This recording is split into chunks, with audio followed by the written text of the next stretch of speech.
ইহসান অসম্ভব ধৈর্য নিয়ে বলে, আমি খাটানোর জন্য আনতে বলেছি, শুধু বলেছি স্মিতাকে পাঠা, এখানে আসবে শুধু মেয়েগুলোকে একটু সান্ত্বনা দেওয়ার জন্য।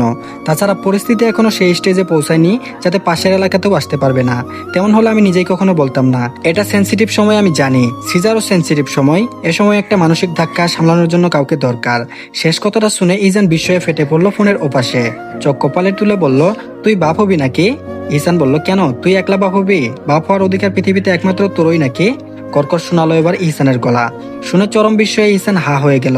ভেড়াটা তোলে তোলে এত বড় ষড়যন্ত্র বাস্তবায়ন করে ফেললো।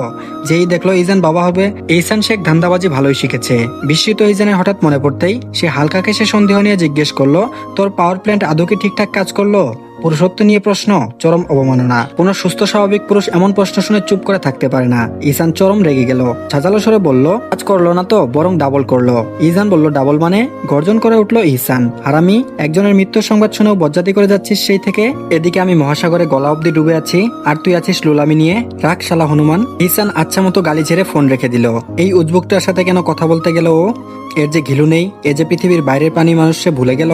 মেজাজটাই বিগড়ে গেল ওর। পকেটে ফোনটা ভরে কেবিনে এসে শ্রীজার মাথার কাছে বসলো কতক্ষণ। স্যালাইন চেক করলো। শেষ হতে ঘন্টাখানিক লাগবে। ততক্ষণ কি এখানে বসে থাকবে? কিন্তু এদিকে তো অনেক কাজ, অনেক দায়িত্ব। এখনই যেতে হবে, কিন্তু মেয়েটার কাছে কাকে বসিয়ে রেখে যাবে? ইহসান তৎক্ষণাৎ এলিজাকে নিয়ে এলো। ওকে বুঝিয়ে সুঝিয়ে অসহায় গলায় বলল, এলিজা, তুই একটা শক্ত মেয়ে। যে কোনো পরিস্থিতিতে কষ্ট পেলেও ভেঙে পড়িস না। তোকে আমি ওভাবেই পছন্দ করি। প্লিজ এখন ভেঙে পড়িস না। আমি জানি এটা খুব কঠিন সময়, খুব, কিন্তু কঠিন সময়টা তো আঁকড়ে ধরে বসে থাকা যায় না। আমি তোর উপর আমার সিজাকে রেখে আমার দায়িত্বটা দিয়ে গেলাম। এই মুহূর্তে তোকে ছাড়া অন্য কাউকে ভরসা করতে পারছি না। ভাইয়া স্বার্থপর, কিন্তু কি করব বল, ওদিকটা তো সামলাতে হবে নাকি? আমাকে যেতে হবে, খুব বেশি সময় নেব না। নিজেকে একটু শক্ত রাখ, আমি ফিরলে তুই না হয় আবার কাঁদিস।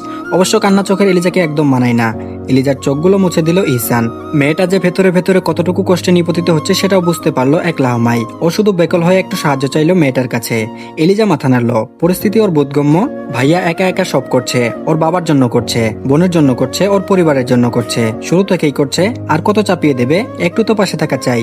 আব্বু চলে গেছে বলে আপু ফুপি কতই না কষ্ট পাচ্ছে। এখন নিজেও যদি শোক নিয়ে বসে থাকে, তাহলে কিভাবে সামলাবে ওদেরকে? না, এলিজাকে একটুর জন্য হলেও সুখ বলতে হবে, সামলাতে হবে সবাইকে। মেয়েটা নিজের কান্না চাপলো বহু কষ্টে। ভেজা চোখ মুছে সিজার শিওরে বসে ইহসানকে আশ্বস্ত করলো ওর পাশে থাকার। ইহসান মলিন মুখে ওর মাথায় হাত বুলিয়ে বেরিয়ে গেল। ইহসান তোয়ালে পরে ঘরময় পাইচারি করছে। ওকে দ্বিধান্বিত দেখাচ্ছে। কপালে গাঢ় বাজ, যেন সিদ্ধান্ত নিতে পারছে না কি করবে। ভাইয়ের সাথে দাগ কুমড়োর সম্পর্ক হলেও ইহসানের এক মন বলছে, ভেড়াটা যখন একবার সাহায্য চেয়েছে, তখন খোঁচা দেওয়ার জন্য হলেও সাহায্যটা করা উচিত। আবার অন্য মন তা চাচ্ছে না। তবুও একটা শোকাগ্রস্ত পরিবারের কথা চিন্তা করে ইহসান আজিজ শেখকে বলেছিল সালেহা বেগমকে পাঠাতে, কিন্তু আজিজ শেখ রাজি হননি। বেশ বাঁকা বাঁকা কথাও বলেছেন।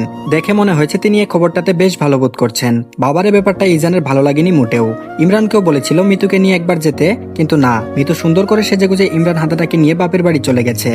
সালেহা বেগম বাড়ির আড়ালে ইহসানের কাছে যাওয়ার ইচ্ছে প্রকাশ করেছে, কিন্তু বাবা যে আচরণ করেছে সালেহা বেগমের সাথে, সে কথা মনে করে আর তাতে সায় দেয়নি ইহসান।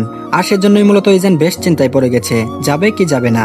এদিকে ইস্মিতাও কান্নাকাটি করে একাকার। খুব করে যেতে চাইছিল, তার ধমকে একদম চুপ। তবে ইহসান উকি দিয়ে দেখছে ইসমি কাঁদছে। ভালো লাগে না ইসমির কান্না। ইহসান ফুস করে শ্বাস ছাড়লো। বেশ বিপাকেই পড়েছে সে। ইসমি মলিন মুখে দেয়ালের দিকে মুখ করে শুয়ে আছে। ওর চোখ দুটোতে পানি, বালিশ ভেজা। কতক্ষণ আগে কান্নাকাটি করে নাক মুখ লাল করে ফেলেছে। তবুও রাজি করাতে পারলো না ইহসানকে শ্রীজাদের বাড়ি নিয়ে যাওয়ার জন্য। শেষবারের জোরাজুরি করে প্রকাণ্ড এক ধমক খেয়েছে সে। ইসমি আর তাই কথা বলছে না। ওর মনটা বড্ড ভার হয়ে আছে। শ্রীজা এই অবস্থায় ওখানে কিভাবে আছে কে জানে। মেয়েটার মা নেই, ছোট একটা বোন আর ফুপিকে নিয়ে কিভাবে এই সুখ কাটিয়ে উঠবে? নিজের খেয়াল রাখবে নাকি অন্যদের? ভেবে ইসমির আগের কথা মনে পড়ছে। প্রথম বাচ্চা হারানোর অভিজ্ঞতা, কি পরিমাণে মানসিক যন্ত্রণার মধ্য দিয়ে ওর দিনগুলো কেটেছিল। ভাবতেই বুক কাঁপে। নির্দয় লোকটা কথাই শুনে না ওর। ইসমি ফুপিয়ে উঠল। ইহসান পাইচারি থামিয়ে দিয়ে বিরক্তির সুরে বলল, কান্নাকাটি করা বারণ তোমার। ইসমি সেই অবস্থাতেই ফুঁসে উঠল। নিষ্ঠুর লোক, মানুষের বিপদে পাশে থাকে না। কথা বলবেন না একদম আপনি আমার সাথে, অবিবেচক কোথাকার। ইহসান হা করে তাকিয়ে রইল। এই মেয়ে ওর সাথে আবার এইভাবে কথা বলছে। শূন্য কক্ষ, মেঝেতে সকালের রোদ লুকোচুরি খেলছে। আবহাওয়া শীতল কিন্তু আরামদায়ক নয়। উনাটা গায়ে চাদরের মতো জড়িয়ে এলিজা এক পলক সিজার দিকে তাকালো। ফ্যাকাশে হয়ে আছে মুখটা, যেন রক্ত নেই। নরম সিল্কি চুলগুলো দেখো জট পাকিয়ে আছে। গালে অশ্রু শুকিয়ে লেগে আছে। সিজা কাঁদে, তবে এভাবে না। এলিজার ভালো লাগে না আপুকে কাঁদতে দেখলে। আজ একটু জড়িয়েও ধরতে পারলো না আপুকে। বলতে পারলো না আপু এভাবে কেঁদো না।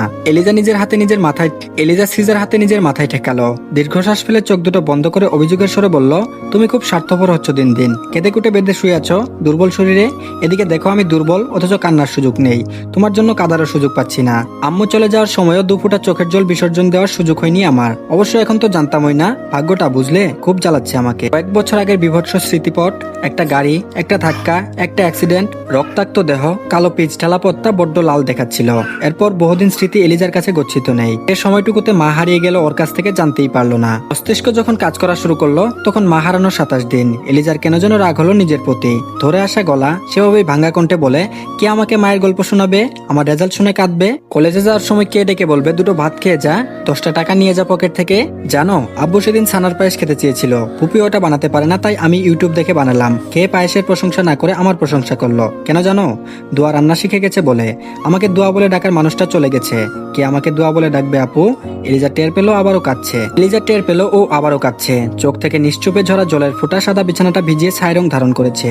ও দ্রুত চোখ মুছে নিল। এরপর আবার সিজার হাতটা শক্তভাবে মুঠোই করে মাথাটা ঠেকিয়ে বসে রইল। রোদ তখন ওর বাদামি চুলে কুচি কুচি আভা ফেলছে। জ্ঞান ফেরার পর সিজা আবিষ্কার করলো ওর শেওড়াপাড়ায় নিজেদের বাসায় নিজ ঘরে শুয়ে আছে। ও একা, আর কেউ নেই ঘরে। গেল কোথায় সবাই? সিজা উঠতে যাবে, সূক্ষ্ম আঘাত অনুভব করলো হাতে।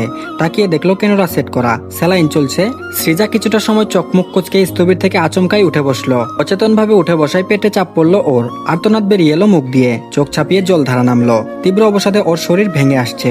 পুরো পৃথিবীটা মনে হচ্ছে ঘুরছে। আচ্ছা, আব্বু কি সত্যিই চলে গেছে? সিজার বিশ্বাস হচ্ছে না, ওর মস্তিষ্ক কাজ করছে না। বিছানা থেকে নামতে গেল ও, আব্বুকে দেখবে, হাতে টান পড়লো। ক্যানোলাটা সিজা বিরক্তি নিয়ে একটানে খুলে ফেললো। কিছুটা রক্ত ছলছল করে বেরিয়ে এলো। ব্যথা অনুভব করলো না সৃজা। গায়ে ওড়না দেওয়ার কথা মনে রইল না। ও দরজা পর্যন্ত এলোমেলো পায়ে বেরিয়ে এলো। পর্দা সরিয়ে বেরোবে সেই মুহূর্তেই অনেক মানুষের শোরগোল শোনা গেল। এত মানুষের কণ্ঠ, কেন এসেছে ওরা? সিজার খুব রাগ লাগলো। ও এক ছুটে বেরিয়ে এলো বসার ঘরে। সেখানে কেউ নেই। সিঁড়ি থেকে পদশব্দ আসছে অনেক। ইহসান এলিজার গলাও শোনা যাচ্ছে। সিজা সেদিক যেতে গিয়ে হঠাৎ দেখলো রান্নাঘরের ওখানে পাশের বাসার কুচুটে মালিকের স্ত্রী এক পাশে দাঁড়িয়ে আঁচলে মুখ ঢেকে পাশের জনকে বলছে, বুঝলা আপা, একদিনে শান্তি হইছে, বেশ হইছে। পঙ্গু হয়ে সারা জীবন বিছানাতে পয়রা থাকনের চেয়ে ময়রা যাওয়ান ভালা। মাইয়া দুইডারে শান্তি দিয়া গেল।